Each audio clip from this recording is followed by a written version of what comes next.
सितारे जिसकी गर्दे राह हूँ, वो काररवां तू है।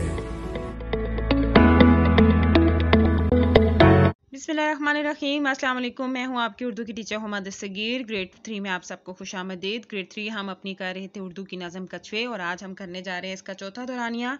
इसमें हम चौथे दुरानिये में क्या करेंगे, सवाल नंबर 4, 5 और 6 करेंगे। अपनी उर्दू की नोटबुक्स खोल लें और पेज रेडी कर लें जी। यहाँ पे आप लिखेंगे डेट 25 मई 2021, जमात का काम लिखेंगे और यहाँ पे दिन लिखेंगे, आप मंगल का दिन लिखेंगे। उन्वान में आपके पास आएगा कछुए, सरगर्मी में होगा सवाल जवाब।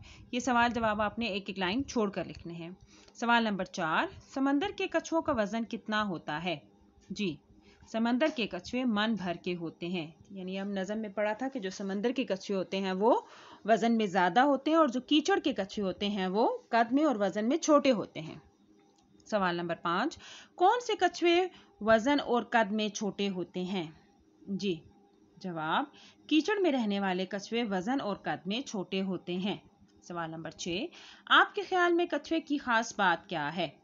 जवाब, मेरे ख्याल में कछुए की खास बात यह है कि वो खुश्की और पानी दोनों में रह सकता है। ठीक है। अच्छा जी, अब आपका घर का क्या काम है। घर का काम यह है कि आपने अपनी उर्दू की दरसी किताब खोलनी है और वहां पर आप जाएंगे सफ़ा नंबर 20 पर, पेज नंबर 20 पर आपको दी गई है सोतियात की मश्क दी गई है, ये आपने वहीं किताब पर हल करनी है। ये आपका आज का काम है। अपना बहुत ज़्यादा ख्याल रखिएगा। अल्लाह हाफिज़।